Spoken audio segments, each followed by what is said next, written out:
हाँ नहीं, काम हो गया ना अब्बा का, असल में मसला बड़ा सिवियर हो जाता है ना। अब वो बड़ा। जी। अल्लाह आपको ज्यादा ख्याल दे। अरे भाई वो कोई कोई 5,000 से नीचे का अमाउंट भी लाया करे यार कि आई।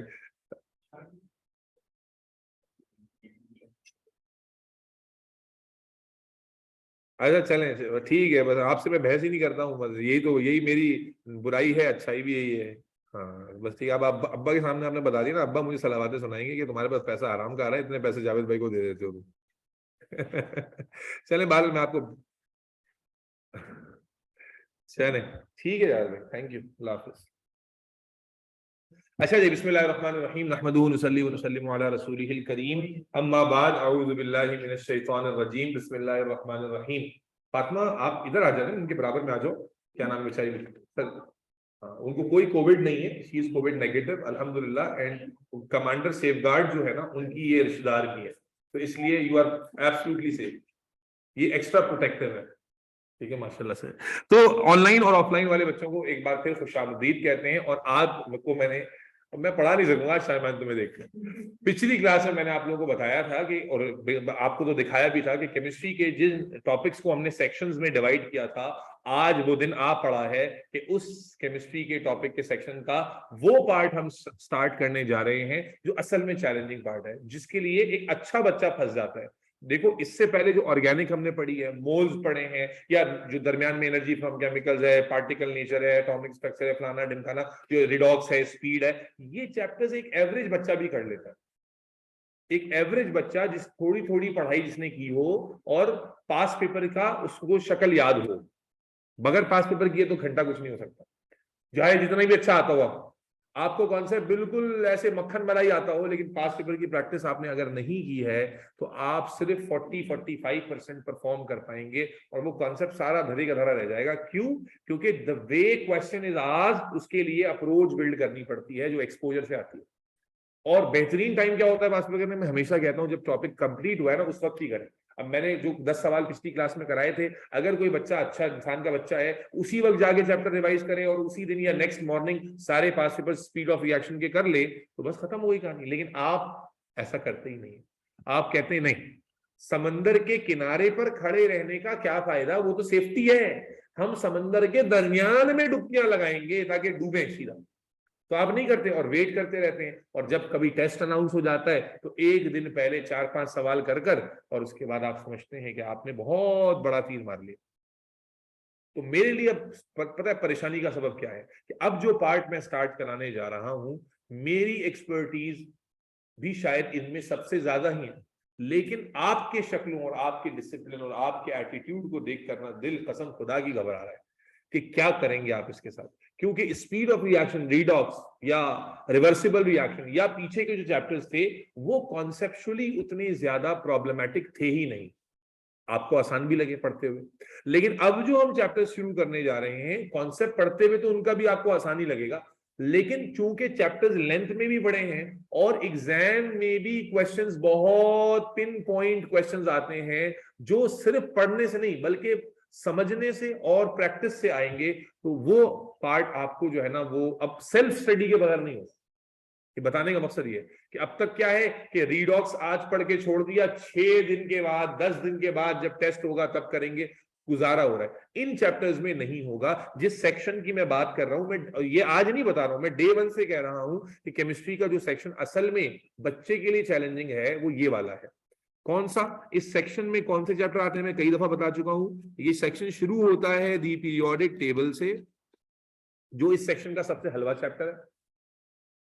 उसके बाद इसमें आ जाता है मेटल्स एंड रिएक्टिविटी, जो बहुत छोटा सा लेकिन बहुत ज्यादा कॉन्सेप्चुअल टॉपिक है। उसके बाद आ जाता है एक्सट्रैक्शन ऑफ मेटल्स, जो अगेन थोड़ा सा बड़ा है, थ्योरेटिकल है, लेकिन उतना मुश्किल नहीं है। उसके बाद आ जाता है इलेक्ट्रोलिसिस, और फिर आ जाता है एसिड्स एंड बेसिस, और फिर आ जाता है सॉल्ट्स। तो ये कुल मिला जिस सेक्शन की हम इतनी देर से बात तमहीद बांध रहे हैं, वो ये वाला सेक्शन। इस सेक्शन में कंपैरेटिवली सबसे डिफिकल्ट टॉपिक सॉल्ट है।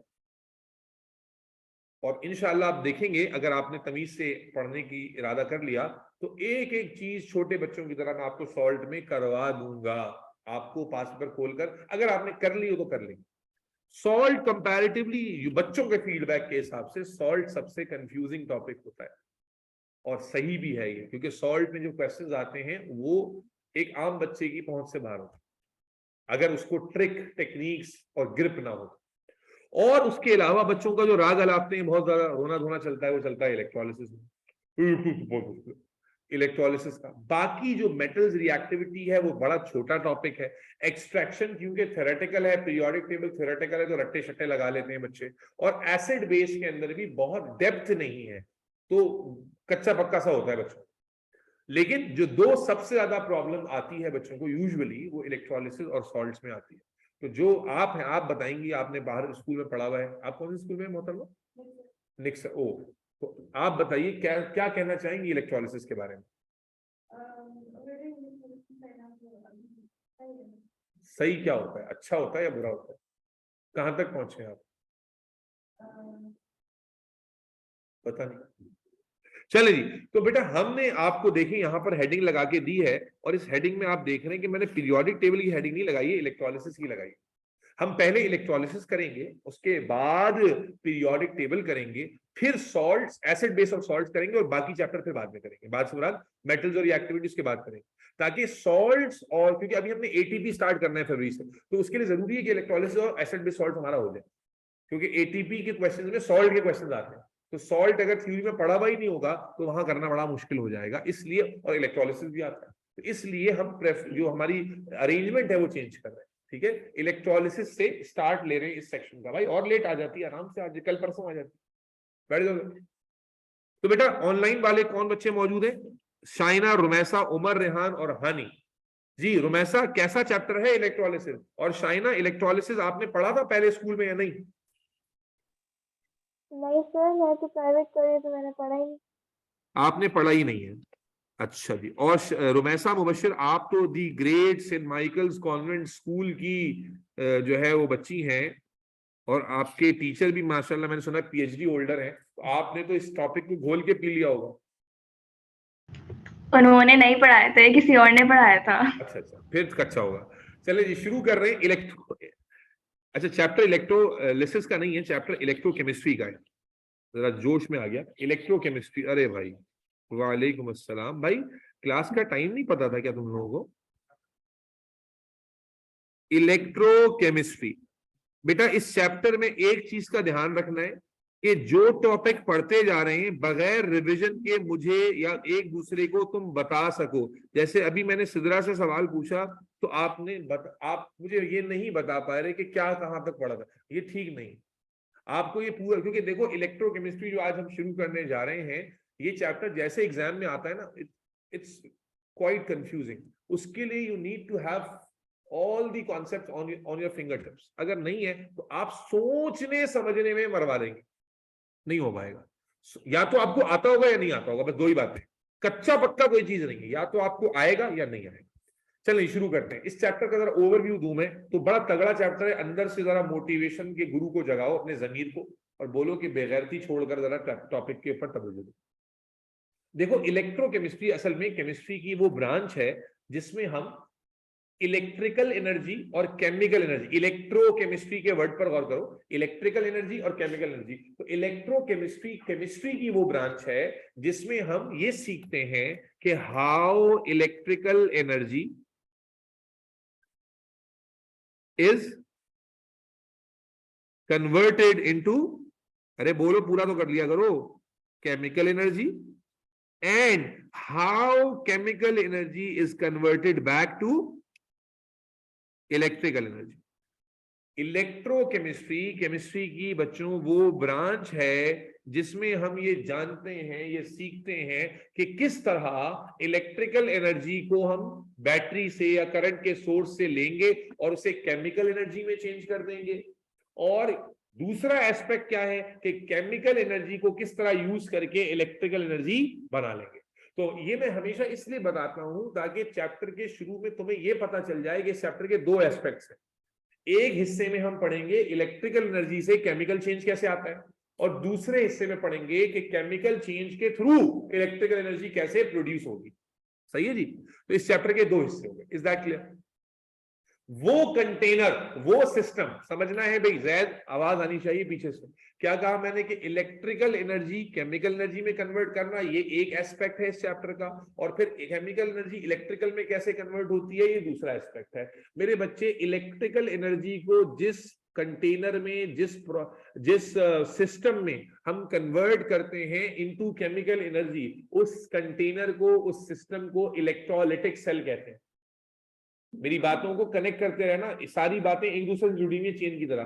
पहले मैंने कहा इलेक्ट्रोकेमिस्ट्री का चैप्टर है, चैप्टर में दो एस्पेक्ट्स हैं। पहला इलेक्ट्रिकल एनर्जी का कन्वर्जन किसमें, केमिकल एनर्जी में। दूसरा केमिकल एनर्जी का कन्वर्जन किसमें, इलेक्ट्रिकल एनर्जी में। अब मैं उसी से आगे बात कर रहा हूं कि इलेक्ट्रिकल एनर्जी यानी पहला एस्पेक्ट, इलेक्ट्रिकल को केमिकल में कन्वर्ट करने के लिए जो सिस्टम है, जिस सिस्टम में हम ये प्रोसेस करते हैं, उस सिस्टम को इलेक्ट्रोलाइटिक सेल कहते हैं।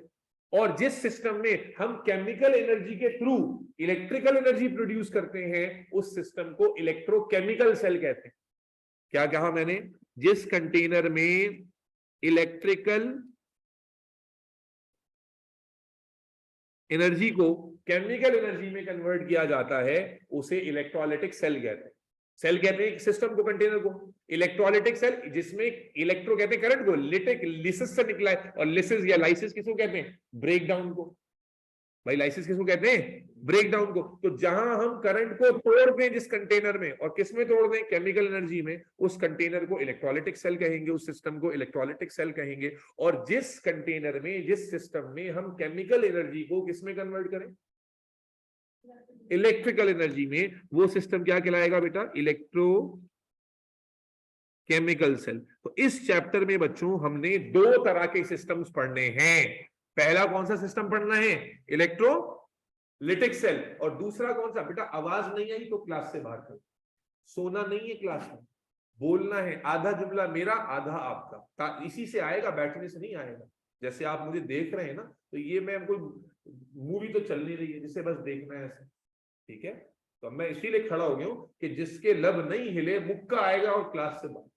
तो क्या कहा मैं, भाई इंपॉर्टेंट चैप्टर, अभी पूरी तमहीद बानी 10 मिनट की, तो पार्टिसिपेट करोगे तो आएगा, दिमाग जागेगा, ऐसे बैठे सो जाएगा दिमाग। तो क्या कहा हमने, चैप्टर है इलेक्ट्रोकेमिस्ट्री का। इस चैप्टर के दो एस्पेक्ट हैं, electrochemistry, electrical energy chemical energy में कैसे कन्वर्ट हो रही है, और केमिकल इलेक्ट्रिकल में कैसे कन्वर्ट हो रही है। दो चीजें जाननी है हमने। जिस कंटेनर, जिस सिस्टम के अंदर हम इलेक्ट्रिकल एनर्जी को केमिकल एनर्जी में कन्वर्ट करते हैं, उसे हम क्या कहते हैं, इलेक्ट्रोलाइटिक सेल या electrolytic cell.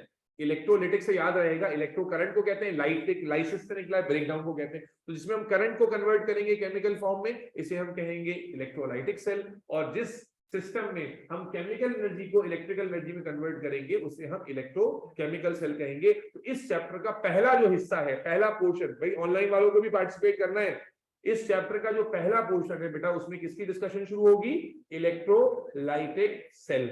Is that clear? कोई मसला तो नहीं है? तो आए इलेक्ट्रोलाइटिक सेल की डेफिनेशन लिखते हैं। पहला हिस्सा इस चैप्टर में डेफिनेशंस का है, छोटी छोटी टर्म्स, डेफिनेशंस, डायग्राम्स हैं, और फिर प्रोसेस का हिस्सा शुरू होगा। मेरा बच्चा, पहला डेफिनेशन आ गई, इलेक्ट्रोलाइटिक सेल।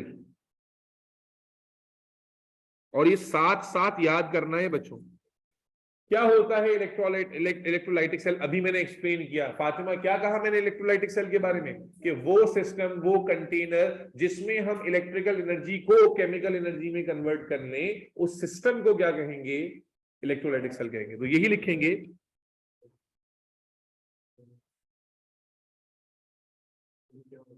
ये प्रोजेक्टर में कुछ मसला है, गुजारा करना पड़ेगा इसके साथ। मैं डिक्टेट भी करता जा रहा हूं, द सिस्टम और container in which electrical energy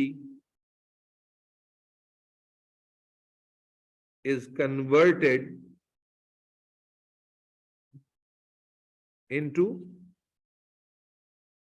chemical energy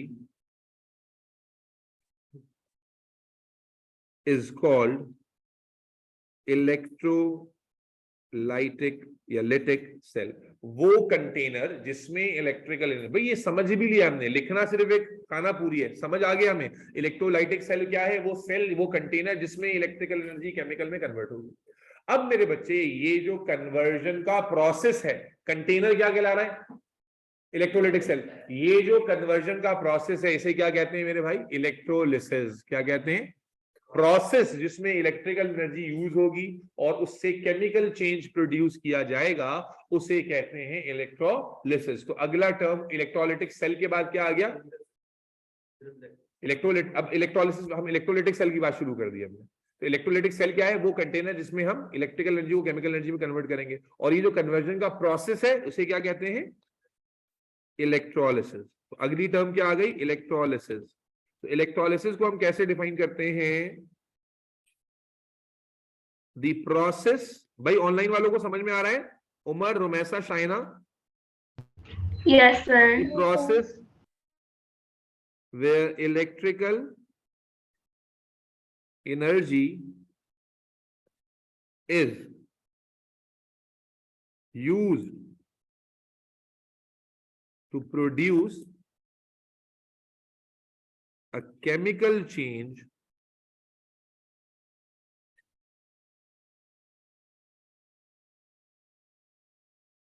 is called electrolysis. वो प्रोसेस जिसमें हम इलेक्ट्रिकल एनर्जी को यूज करके केमिकल चेंज प्रोड्यूस करेंगे, और क्या होगा अभी डिटेल में आएगा, देखेंगे। इस प्रोसेस का नाम, आसान लफ्जों में जिस कंटेनर को में प्रोसेस कराते हैं उसे सेल, इलेक्ट्रोलाइटिक सेल कहते हैं, और प्रोसेस का नाम क्या है? इलेक्ट्रोलिसिस। अब मेरे बच्चों जी,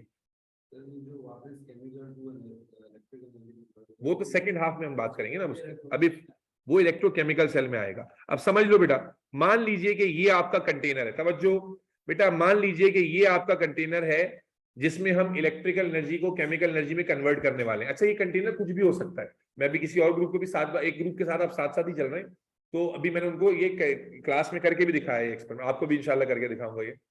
यानी इलेक्ट्रोलिसिस आप घर में भी कर सकते हैं।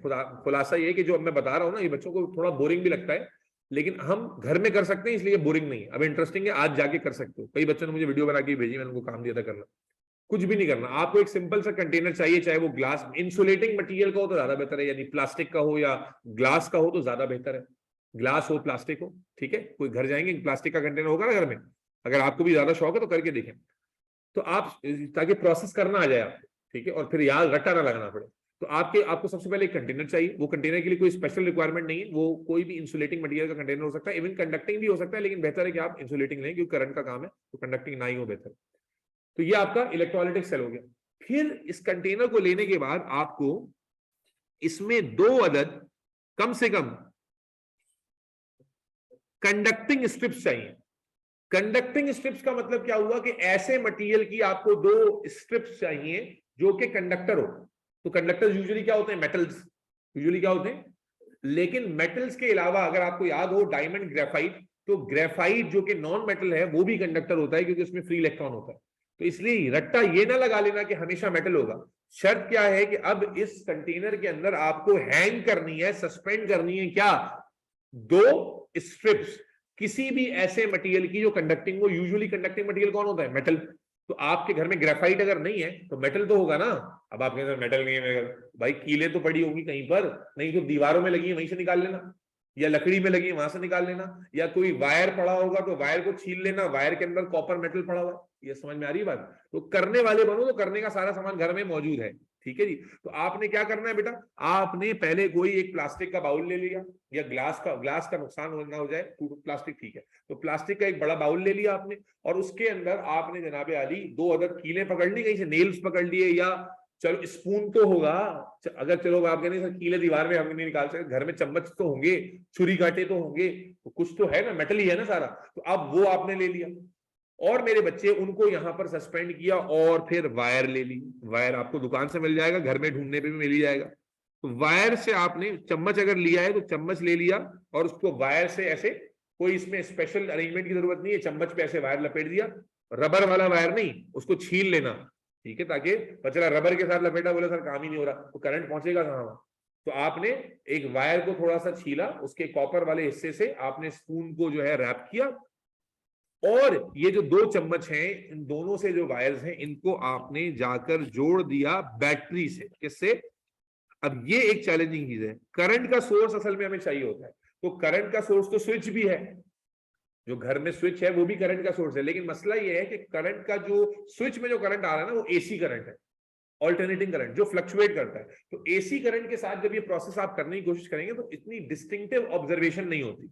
इसलिए रिकमेंडेड क्या होता है कि जब आप इलेक्ट्रोलिसिस करने जाएं तो डीसी करंट लें। तो जो बैटरीज हैं उनके कारण डीसी होता है, डायरेक्ट करंट होता है। और बैटरी कहां से लाएंगे? ओ भाई, घर में गाड़ी तो होगी, घर में जनरेटर है, गाड़ी है, या घर में बाइक है तो बाइक में बैटरीज लगी होती हैं, या गाड़ी में वो नहीं रिमोट से सेल निकाल लिया, उसका तो करंट बहुत ही थोड़ा होता है तो वो भी बैटरी है, तो उसमें भी डायरेक्ट करंट, लेकिन उसका करंट बहुत ही थोड़ा है। तो अगर आप गाड़ी से बैटरी रिमूव हो सकती है ना, पता है ना आपको, कोई खराब नहीं हो जाएगी, अब्बा तुम्हें 76 लगाएंगे तुमने क्या कर दिया, इंशाल्लाह वापस भी लगा सकते हो। तो आपने क्या करना है बेटा, जिस गाड़ी में आते हो उसी की बैटरी निकाल ले, ठीक है जी। और ये जो स्पून से आपने दोनों वायर कनेक्ट किए थे, इन वायर्स को, एक वायर को बैटरी के नेगेटिव टर्मिनल और एक को बैटरी के पॉजिटिव टर्मिनल पर अटैच कर देना है। कर लोगे इतना?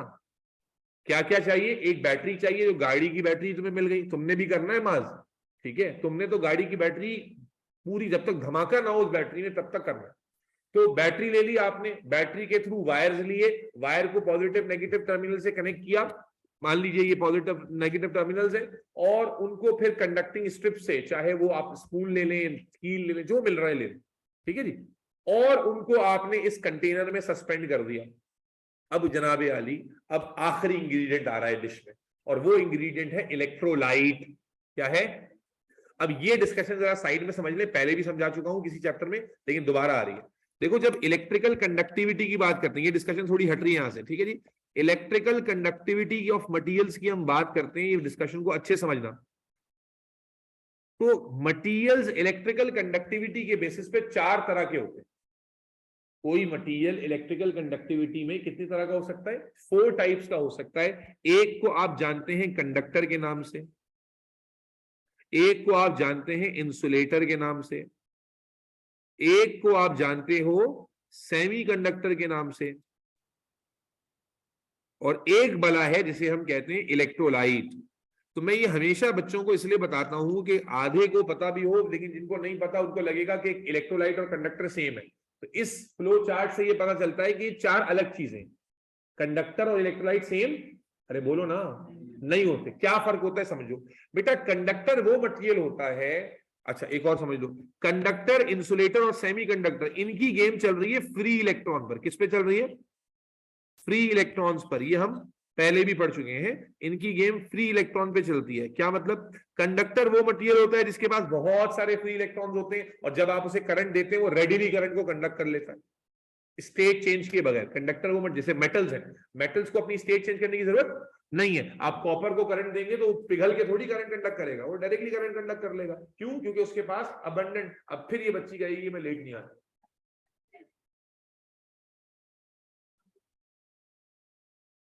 नहीं क्या कहूँ,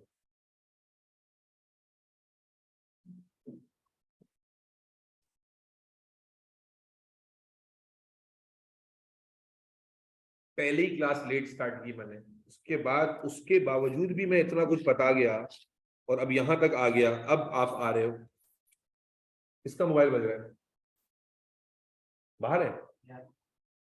अच्छा भाई दोबारा सुनिए बच्चों बात। तो इलेक्ट्रिकल कंडक्टिविटी के बेसिस पे मटेरियल 4 टाइप्स का होता है, कंडक्टर, इंसुलेटर, सेमीकंडक्टर। इन तीनों में क्या सिमिलरिटी है कि तीनों की कंडक्टिविटी किस पे बेस करती है? फ्री इलेक्ट्रॉन पे। कंडक्टर्स में abundant quantity of free electrons होते हैं, तो जैसे ही आप करंट देते हैं वो रेडिली करंट को कंडक्ट करते हैं। एग्जाम्पल मेटल्स है। इंसुलेटर क्या होता है? जिसके पास फ्री इलेक्ट्रॉन होता ही नहीं, तो जब आप उसको करंट देते हैं तो वो करंट कंडक्ट नहीं कर सकता, because current is conducted due to free charge. तो क्योंकि उसके पास कोई फ्री इलेक्ट्रॉन नहीं होता तो वो करंट को बिल्कुल भी कंडक्ट नहीं करती। तीसरी कैटेगरी होती है सेमीकंडक्टर्स। ये वो होते हैं जिनके पास फ्री इलेक्ट्रॉन्स थोड़ी क्वांटिटी में होते हैं, ठीक है, जिसकी वजह से क्या होता है कि जब आप करंट इनको देते हैं तो ये सारा करंट कंडक्ट नहीं करते, बल्कि कुछ अमाउंट ऑफ करंट को कंडक्ट करते हैं, जैसे कि आपके चार्जर्स में हो रहा है। मोबाइल चार्जर्स क्या हो रहे हैं कि वो 120 वोल्ट वाले स्विच में आप लगाते हैं उसे, कि 220 वाले वोल्ट स्विच में लगाते हैं, लेकिन मोबाइल को तो 220 वोल्ट का वोल्टेज नहीं चाहिए होता। तो क्या होता है, उसमें सेमीकंडक्टर्स लगे हुए हैं जो करंट जितना ले रहे हैं उतना मोबाइल की बैटरी को कंडक्ट नहीं कर रहे, उतना ही कर रहे हैं जितना उसको रिक्वायर्ड है। समझ में आ रही? तो सेमीकंडक्टर्स वो होते हैं जो कि सारा करंट कंडक्ट नहीं करते, कुछ अमाउंट ऑफ करंट को कंडक्ट कर देते हैं। लेकिन इन तीनों मटेरियल में कॉमन क्या है कि इन तीनों में कंडक्टिविटी किस पे बेस करती है? फ्री इलेक्ट्रॉन्स पर। कंडक्टर में फ्री इलेक्ट्रॉन बहुत ज्यादा होते हैं और इंसुलेटर में बिल्कुल नहीं होते, सेमीकंडक्टर में थोड़े होते हैं, इसलिए कंडक्टिविटी का डिफरेंस है। लेकिन इलेक्ट्रोलाइट ये नहीं होता। इलेक्ट्रोलाइट आयोनिक कंपाउंड्स होते हैं। क्या होते हैं? आयोनिक कंपाउंड्स होते हैं, जो आपने पढ़े हैं कि वो कंपाउंड जो पॉजिटिव आयन और नेगेटिव आयन से बने हैं, पॉजिटिव आयन और नेगेटिव आयन से बने हैं। और याद रखिए आयन्स भी क्या हैं? चार्ज हैं। जैसे इलेक्ट्रॉन एक चार्ज है, इसी तरह से पॉजिटिव आयन भी एक चार्ज पार्टिकल है, नेगेटिव आयन भी क्या है बेटा? एटॉमिक स्ट्रक्चर में पढ़ा है ना, पॉजिटिव आयन कैटाइन एनाइन। तो बेटा इलेक्ट्रोलाइट ये एलिमेंट्स नहीं है, बल्कि ये कंपाउंड्स होते हैं, आयोनिक कंपाउंड, जो मेड अप है किससे? पॉजिटिव और नेगेटिव आयन से। अब समझना ये बेटा, लिसन केयरफुली। तो पहली चीज ये कि इलेक्ट्रोलाइट में फ्री इलेक्ट्रॉन का कॉन्सेप्ट नहीं। इलेक्ट्रोलाइट में फ्री इलेक्ट्रॉन का कॉन्सेप्ट किसका कॉन्सेप्ट है? ऑपोजिटली चार्ज आयंस का। किसका कॉन्सेप्ट है? ऑपोजिटली, बोलो बेटा ऑनलाइन वालों, किसका कॉन्सेप्ट है? ऑपोजिटली चार्ज आयंस का। अब होता यह है कि इलेक्ट्रोलाइट बेटा वो मटेरियल होता है, आप याद आ जाएगा आपको, कि जो सॉलिड स्टेट में करंट कंडक्ट नहीं करता। इलेक्ट्रोलाइट वो मटेरियल होता है जो सॉलिड स्टेट में करंट कंडक्ट नहीं करता, लेकिन जब आप उसे मेल्ट कर लेते हैं या उसे वाटर में डिसॉल्व कर देते हैं, एक्वस स्टेट में ले जाते हैं, तो वो करंट को कैरी करने लगता है। फिर सुनना, इलेक्ट्रोलाइट देखो, कंडक्टर में ऐसी कोई बात नहीं थी, conductor in any state current को कंडक्ट करता है। लेकिन इलेक्ट्रोलाइट नंबर वन, एक तो वो एलिमेंट नहीं है, कंपाउंड्स है। दूसरा कि उनमें इलेक्ट्रॉन का कॉन्सेप्ट नहीं है। किसका कॉन्सेप्ट है? पॉजिटिव और नेगेटिव आयंस का। इसीलिए मैंने इन तीनों को एक कैटेगरी में डाल दिया और वो अलग लिखा है। तो इलेक्ट्रोलाइट आर आयोनिक कंपाउंड जो कि पॉजिटिव और नेगेटिव आयंस से बने होते हैं। अब होता यह है कि सॉलिड स्टेट में जो आयंस होते हैं वो बहुत ज्यादा टाइटली पैक्ड है, तो इसीलिए जब आप करंट उनको देते हैं तो आयंस एक दूसरे के साथ इतने स्ट्रांगली पैक्ड होते हैं कि वो करंट को कैरी नहीं कर पाते। लेकिन जब आप उनको मेल्ट कर देते हो तो आयंस दूर दूर हो जाते हैं, फ्री हो जाते हैं।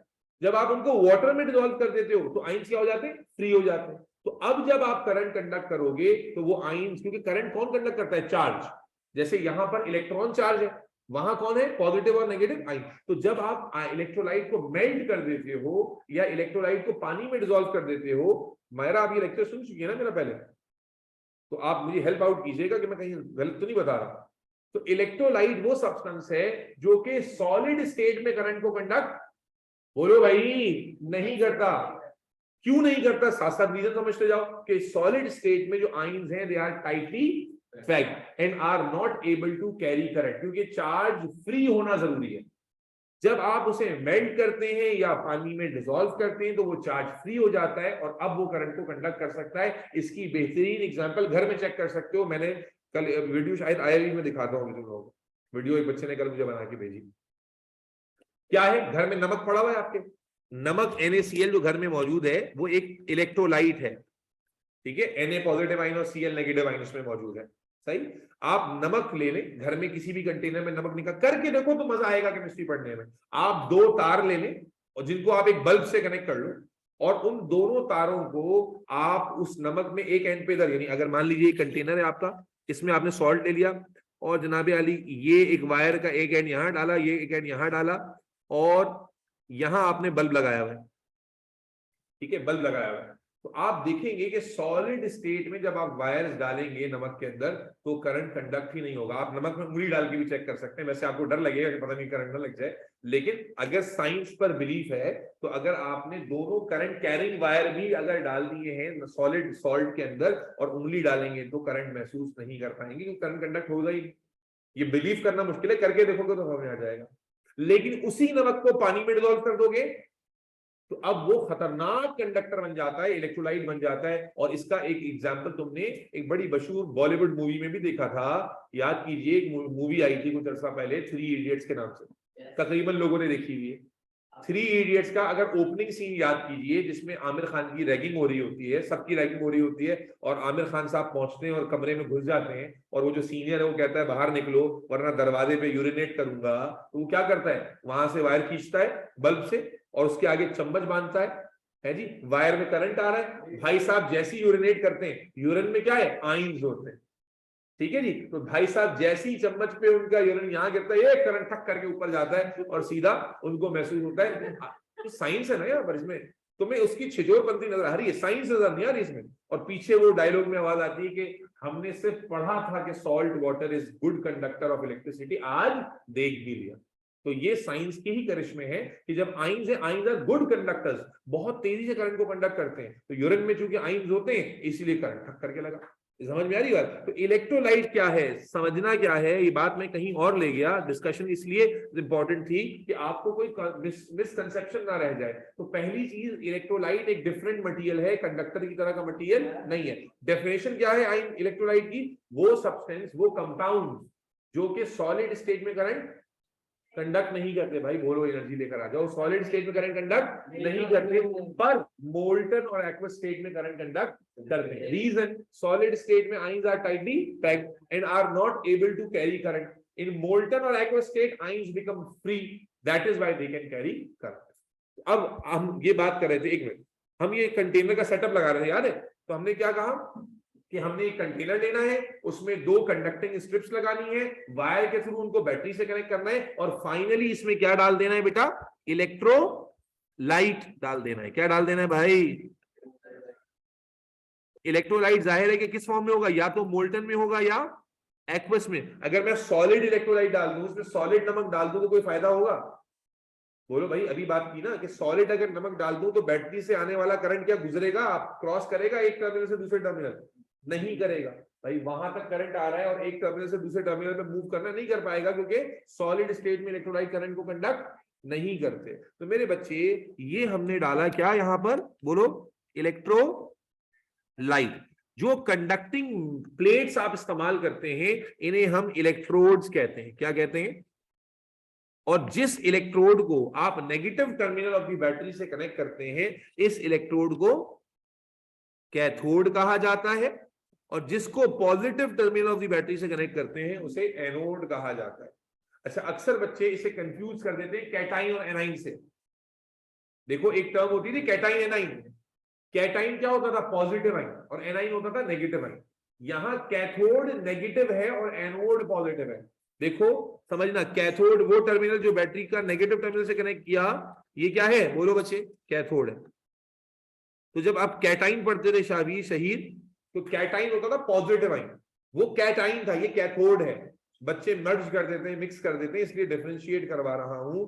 कैटाइन पॉजिटिव आइन होता था, कैथोड एक नेगेटिव इलेक्ट्रोड है, और एनाइन एक पॉजिटिव नेगेटिव आइन हुआ करता था, और यहां पर एनाइन क्या है? पॉजिटिव इलेक्ट्रोड, सॉरी एनोड क्या है? एक पॉजिटिव इलेक्ट्रोड है। तो मेरे बच्चे फिर समझना, इलेक्ट्रोलिसिस का, बस कंप्लीट करके सवाल ले रहा हूं, इलेक्ट्रोलिसिस का सेटअप लगाने के लिए you need a container, preferably insulating material का, जिसे हम इलेक्ट्रोलाइटिक सेल कहेंगे। कोई रॉकेट साइंस नहीं, कोई भी कंटेनर घर का ले सकते हो। उसमें तुमने दो कंडक्टिंग प्लेट्स लगा दी, वो कंडक्टिंग नेचर की होनी चाहिए। स्पून ले लो, नेल ले लो, कुछ भी ले लो, इसमें कंडक्टिविटी हो, मेटल ले लो, ठीक है। अगर ग्रेफाइट पड़ा हुआ है तो नॉन मेटल भी ले सकते हो। उसके बाद वायर के थ्रू उसे डीसी से कनेक्ट करना है, डायरेक्ट सोर्स ऑफ करंट से कनेक्ट करना है, जिसके लिए बैटरी चाहिए। तुम्हारे अब्बा की गाड़ी की बैटरी बहुत है उसके लिए, ठीक है, डीसी, ठीक है। और चाहो अगर लग रहा है कि बैटरी डाउन ना हो जाए, तो अब्बू की गाड़ी स्टार्ट करके रखो और उससे फिर वायर जोड़ दो, ठीक है। और मेरे बच्चे, अब तुम्हें आखिर में चाहिए इलेक्ट्रोलाइट। तो अब इलेक्ट्रोलाइट कहां से लाएंगे सर? ये तो गाँव में, अरे नमक तो है ना घर में, नमक इलेक्ट्रोलाइट है, तो नमक को क्या करें? मेल्ट तो नहीं कर सकते घर में। NaCl melts at roughly about 801 degree Celsius. तो 801 डिग्री सेल्सियस का टेम्परेचर तो घर में बनाना मुश्किल है, लेकिन पानी में डिजोल्व तो कर सकते हो ना। तो आप क्या करो, खूब सारा नमक लेकर पानी में क्या कर दो? डिजोल्व कर दो, और उसे इस कंटेनर में डाल दो, और डालने के बाद बैटरी से करंट ऑन कर दो, और उसके बाद फिर उंगली डाल के देखो क्या महसूस। वो कल बताना जब करके आओगे। जी मुरीद, आपके अकॉर्डिंग आपका क्या मानना है? यूरिन को भी इलेक्ट्रोलाइट से, यूरिन इज इलेक्ट्रोलाइट, यस भाई। पानी और नमक कर लो ना, यूरिन पे जाने क्या, वो तो मैंने एक मूवी से एग्जांपल दे दी। जी बोले। इलेक्ट्रोड्स, ये जो प्लेट्स हम इस्तेमाल करते हैं कंडक्टिंग इलेक्ट्रोड्स कहते हैं। जो दो टाइप का है, कैथोड और एनोड। जो नेगेटिवली चार्ज है वो कैथोड है, जो पॉजिटिवली चार्ज है वो एनोड है। अब इन सबको मैं लिखवाने लगा हूं। बेटा यहां तक बात समझ में आती है सबको? डायग्राम का सेटअप समझ में आता है? सॉरी, उल्टा बोल रहे हो। नेगेटिव पार्ट जिस स्ट्रिप से कनेक्ट होगा वो कैथोड कहलाएगा। पहले से कैथोड थोड़ी है कोई। जिस प्लेट को आपने नेगेटिव से कनेक्ट किया है, नेगेटिव, उसको कैथोड कह देंगे, और जिसको पॉजिटिव से कनेक्ट किया है एनोड कह देंगे। यानी कैथोड पहले से डिसाइडेड थोड़ी होगा भाई। अगर मैं इस स्ट्रिप को वहां शिफ्ट कर दूं तो ये कोई परमानेंट एनोड थोड़ी है। अगर इस स्ट्रिप को मैं नेगेटिव पे कनेक्ट कर दूं तो वो कैथोड बन जाएगा, ये एनोड बन जाएगा। तो आपने जो जुमला कहा वो उसमें था कि पहले से डिसाइडेड है कैथोड, नहीं। तो जिस मैं भी लिखवाने लगा हूं बेटा, पहले समझ लो क्या क्या लिखा हमने। इलेक्ट्रोलाइटिक सेल वो कंटेनर को कह रहे हैं, ठीक है। उसके अंदर जो प्रोसेस करने जा रहे हैं वो क्या है? इलेक्ट्रोलिसिस का प्रोसेस है। अब बाकी चीजों में डायग्राम में लिखी वो सब लिखवा देता हूं जल्दी जल्दी। उसके बाद अगला टर्म आ गया इलेक्ट्रोड्स का।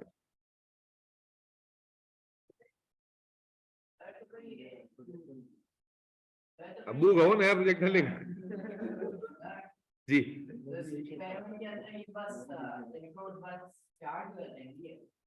बताता हूं क्या होते हैं वो, अभी एक्सपेरिमेंट देखोगे समझ आएगा।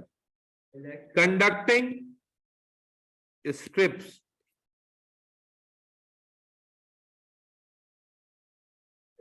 are suspended in electrolytic cell are called electrodes.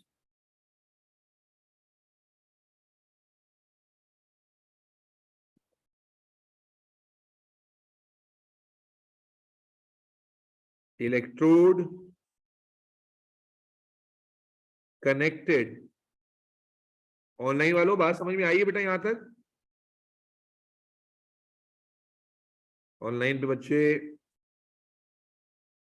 कहाँ गए सारे? जी उमर, रुमैसा, शाइना।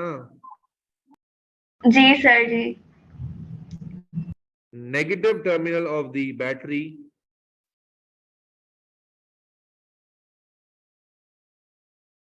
is cathode. फातिमा और फरीहा बात समझ में आ गई तुम्हें? हाँ भाई सिद्धार्थ, तुम्हें क्लियर हो गया या नहीं हुआ? इलेक्ट्रोड जो negative terminal of the battery से कनेक्ट किया था बच्चों, वो क्या था? कैथोड था। एंड इलेक्ट्रोड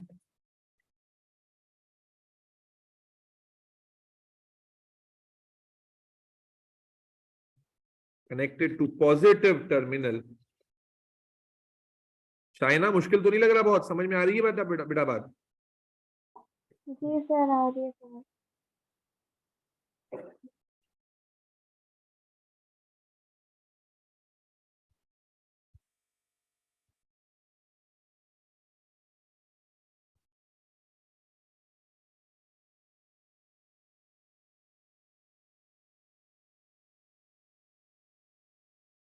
फिर हमें बैटरी चाहिए थी जो कि डीसी सोर्स है।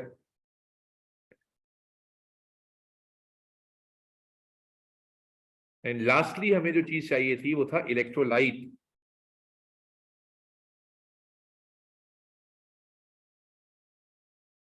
जी फरिया, क्या बताया हमने? इलेक्ट्रोलाइट क्या होता है बेटा? इज इट एन एलिमेंट और अ कंपाउंड? नहीं करो। इलेक्ट्रोलाइट एक एलिमेंट होता है मास या कंपाउंड? कंपाउंड। कैसा कंपाउंड? जो कि पॉजिटिव और, हाँ, आयोनिक का मतलब पॉजिटिव और नेगेटिव आयन से मिलकर बना होगा। और डेफिनेशन क्या है बच्चे? कि सॉलिड स्टेट में करंट कंडक्ट नहीं करता, which makes it different from conductors. और इसमें जो कंडक्टिविटी है वो फ्री इलेक्ट्रॉन पे डिपेंड नहीं कर रही होती, ऑपोजिटली चार्ज आइंस पर कर रही होती है। चलें लिखते हैं, पहले डेफिनेशन लिखेंगे और फिर रीजन आता है, रीजन भी लिखेंगे। Those compounds which cannot conduct current in their solid state but they do in their molten or aqueous state are called electrolytes. Are called electrolytes. All ionic compounds are electrolytes. Conductivity depends upon oppositely charged ions rather than free electrons.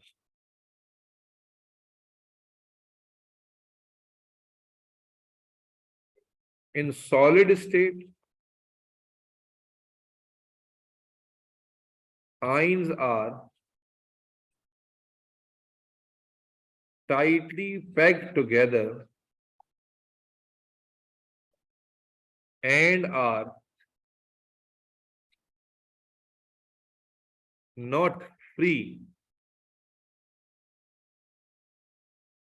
to carry current. However, in molten or aqueous state, ions become free to conduct current. ये reason हो गया, ठीक है।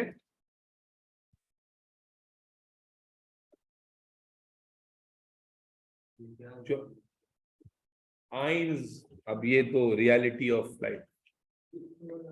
जुबैर भाई यार पानी दे देंगे मुझे?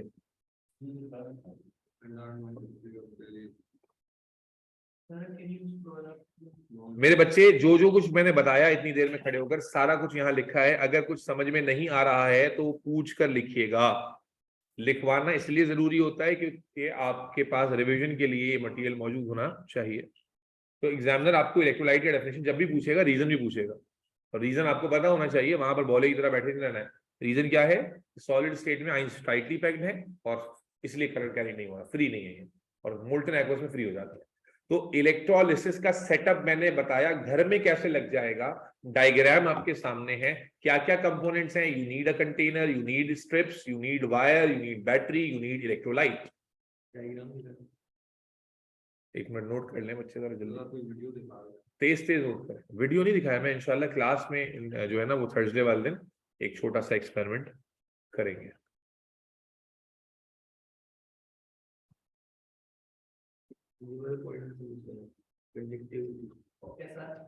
बेटा इलेक्ट्रोलाइट के अंदर पॉजिटिव और नेगेटिव आइंस है ना जो फ्री होकर करंट को कंडक्ट करते हैं। इलेक्ट्रॉन्स की बात नहीं है, फ्री इलेक्ट्रॉन्स नहीं होते। कंडक्टर में हमने क्या पढ़ा? कंडक्टर इंसुलेटर वगैरह में वहां गेम चल रही है कंडक्टिविटी की, फ्री इलेक्ट्रॉन्स का। यहाँ पर फ्री इलेक्ट्रॉन का गेम नहीं है, पॉजिटिव और नेगेटिव आइंस का गेम।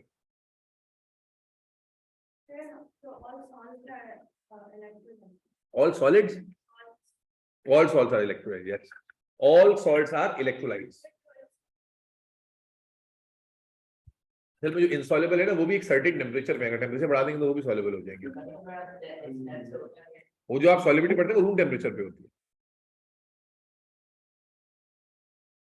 ठीक है बच्चे। यहां तक कोई कंफ्यूजन है किसी को? पूछें, आगे पूछना है तो पूछें, आगे बढ़ रहा हूँ वरना।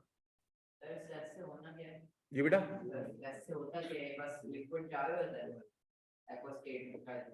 अभी वही प्रोसेस में पर समझोगे ना बेटा क्या होता है। मैं अभी बताऊंगा, रिलेट नहीं कर सकोगे। अभी प्रोसेस आ रहा है जानू, समझ लोगे क्या होने वाला। मेरे बच्चा डायग्राम देखना था, ये लो डायग्राम बेटा हर प्रोसेस में इसी तरह की रफ डायग्राम है। You need a container, you need strips, you need electrolyte, you need wires and battery, ठीक है। Simple C diagram. अब मेरे बच्चों ये सारी इंग्रेडिएंट्स जब हमने इकट्ठा कर लिए, कंपोनेंट्स इकट्ठा कर लिए, now it's time to enter into the process details of electrolysis. तो याद रखिए कि इलेक्ट्रोलिसिस का जब भी आप प्रोसेस करेंगे, जरा कॉमन सेंस लगाइए मायरा, इलेक्ट्रोलिसिस का जब भी प्रोसेस होगा तो भाई प्लेट्स तो यही रहेंगी ना, वायर भी यही रहेगा, बैटरी भी यही रहेगी, है भाई, या कंटेनर भी यही रहेगा। फर्क किस चीज में आएगा? सिर्फ इलेक्ट्रोलाइट। तो इलेक्ट्रोलिसिस का प्रोसेस इनमें से किसी चीज पर डिपेंड उतना नहीं करता जितना किस पे करता है? इलेक्ट्रोलाइट पे। और इलेक्ट्रोलाइट कितनी स्टेज में हो सकता है? 3। सॉलिड स्टेट में, मोल्टन स्टेट में, और सॉलिड स्टेट में, मोल्टन स्टेट में, और एक्वस स्टेट में। यस और नो? तो अगर मैं तुमसे कहूं कि इलेक्ट्रोलाइट भाई साहब जो हैं, ऑनलाइन वाले बच्चों इनपुट देना पड़ेगा, बहुत देर से खामोश बैठे हो। इलेक्ट्रोलाइट की कितनी पॉसिबल स्टेट्स हैं भाई, जल्दी बताओ। अरे 2 कहां हो गई? 3 पॉसिबल है ना। इनिशियली तो सॉलिड स्टेट में होगा, या फिर मोल्टन स्टेट में होगा, या फिर नमक सॉलिड नहीं होता क्या? कंडक्ट नहीं करेगा ना करंट। तो अगर सॉलिड स्टेट में है तो वी नो के करंट की कंडक्टिविटी होगी ही नहीं। तो अगर ये डायग्राम का सेटअप लगाएं हम और उसमें नमक सॉलिड डाल दें तो प्रोसेस काम ही नहीं करेगा, क्योंकि करंट कंडक्ट नहीं होगा। तो इलेक्ट्रोलाइट की स्टेट जो पॉसिबल है वो तो सॉलिड भी हो सकती है, मोल्टन भी है, एक्वस भी है, लेकिन वी नो सॉलिड स्टेट में कंडक्टिविटी नहीं होगी, तो सॉलिड स्टेट में प्रोसेस वर्क ही नहीं करेगा।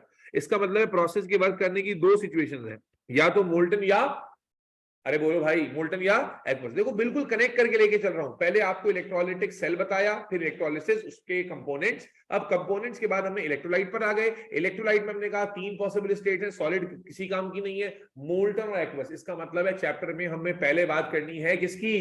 कि भाई मोल्टन इलेक्ट्रोलाइट की इलेक्ट्रोलिसिस कैसे होगी। तो अब हेडिंग बना लीजिए, चैप्टर का पैटर्न बन रहा है। हम बात करने जा रहे हैं किसकी? Electrolysis of a molten electrolyte. और जब वो बात कंप्लीट हो जाएगी फिर किसकी बात करेंगे? इलेक्ट्रोलिसिस ऑफ एक्वस इलेक्ट्रोलाइट, और बस खत्म हो जाएगा। सर एक्वस होते हैं, मोल्टन कैसे?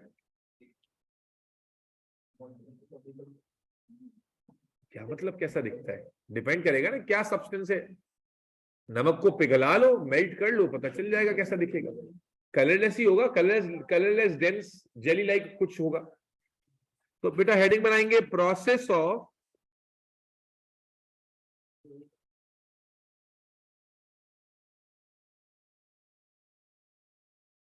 भाई ऑनलाइन वालों यहां तक समझ में आ गई है? Yes sir. शाइना, उमर रेहान, जी सर।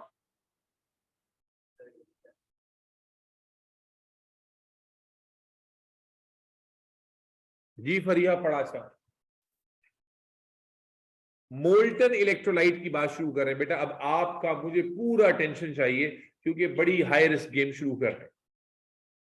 ओहो मेरे बच्चों, हम इलेक्ट्रोलिसिस शुरू करने जा रहे हैं डिटेल, और ये डिटेल यूजुअली एग्जाम में कम पूछी जाती है। डिटेल का कंक्लूजन पूछा जाता है, तो डिटेल अगर पता नहीं होगी तो कंक्लूजन भी नहीं बता सकते, इसलिए डिटेल पढ़ना जरूरी है। और डिटेल जिसको हम कह रहे हैं ना, वो 3 स्टेप्स की वर्किंग। कितने स्टेप्स की? 3, मेजरली 3 स्टेप्स हैं। एग्जामिनर का दिल चाहेगा तो चौथा स्टेप भी पूछ लेता है, जो कि 3 स्टेप से ही बनता है। तो वर्किंग आप जो सीखेंगे किसी भी सब्सटेंस की इलेक्ट्रोलिसिस जब आप करते हैं तो उसकी वर्किंग के 3 स्टेजेस हैं। वो 3 स्टेजेस रट्टा नहीं लगाने, समझने हैं। क्योंकि मैं 1 कराऊंगा, 2 कराऊंगा, 3 कराऊंगा, फिर 10 तुम्हें दूंगा भी करने के लिए। जो बुक में नहीं है वो भी दे दूंगा, क्योंकि मैं ये मानता हूं कि अगर आप समझ गए तो इससे कोई फर्क नहीं पड़ता कि कौन सा कंपाउंड आ रहा है, बुक में है नहीं है, मुश्किल है, कोई मुश्किल आसान नहीं है। अगर लॉजिक समझ गए तो सब एक ही तरीके से होता है।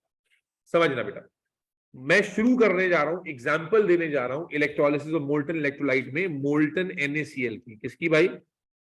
अरे बोलो भाई, बोलते क्यों नहीं हो?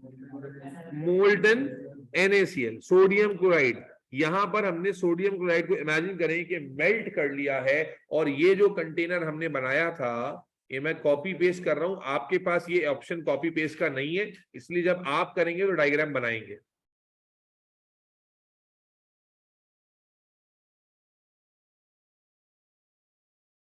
ठीक है जी। तो ये हमारे पास बचे डायग्राम है, वही वाली डायग्राम वापस आ गई है ना।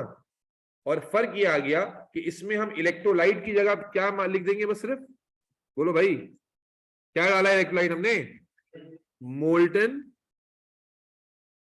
NaCl। मेरे बच्चों, इलेक्ट्रोलिसिस का प्रोसेस लिखने के कितने स्टेजेस हैं? 3। हर कंपाउंड की इलेक्ट्रोलिसिस को लिखने के लिए वर्किंग 3 स्टेजेस की है, 3 प्रोसेस स्टेप्स की है। ये 3 स्टेप्स समझने हैं तुम्हें, और समझ आ गया गेम हलवा हलवा। पहला स्टेप बेटा, किसी भी कंपाउंड, जब सारा सेटअप लगा लिया आपने, सारा सेटअप लगाने का मतलब डायग्राम ये नहीं, डायग्राम कह रहा हूं, कंटेनर ले लिया, स्ट्रिप्स लगा ली, वायर लगा लिया, बैटरी लगा दी और पिघला हुआ NaCl भी डाल दिया। अब बैटरी ऑन करोगे, अब बैटरी जैसी करंट ऑन करोगे, अब 3 स्टेजेस में प्रोसेस होगा। पहला स्टेज बच्चे स्टेज ऑफ आयोनाइजेशन कहलाता है। क्या कहलाता है? ये अगर एग्जाम में आएगा 4 नंबर का सवाल होगा, डायग्राम का 1 नंबर, 3 स्टेजेस के 3 नंबर। और अगर सीख गए ना तो 1 मिनट में सब कुछ हो जाएगा। सही, समझो बेटा। अब कोई लिखेगा नहीं, मुझे सिर्फ तवज्जो चाहिए आपकी, वरना अगर तुम अभी लिखने पे जाओगे तो जब मैं अगला करने दूंगा तुमसे नहीं होगा। बेटा पहला स्टेप क्या है? अरे बोलो, आयोनाइजेशन। किसी भी इलेक्ट्रोलिसिस में पहला स्टेप क्या होगा हमेशा? और बहुत मुश्किल है, देखो कैसे मुश्किल है। देखो आपने NaCl था इलेक्ट्रोलाइट, NaCl ले लिया, NaCl में Na पॉजिटिव आइन है, Cl नेगेटिव आइन है, अभी टाइटली पैक्ड हुए हुए थे। आयोनाइजेशन कब शुरू होती है? जब करंट ऑन करते हैं। जैसे ही बेटा करंट ऑन किया, ओहो बहुत मुश्किल काम होने वाला है। क्या होने वाला है? देखो सिंपली, अल्लाह आपका भला करे, सिंपली क्या होगा कि NaCl में जो Na आइन है वो अलग हो जाएगा और जो Cl आइन है वो अलग हो जाएगा। बस, बहुत मुश्किल है भाई, नहीं लिख सकते।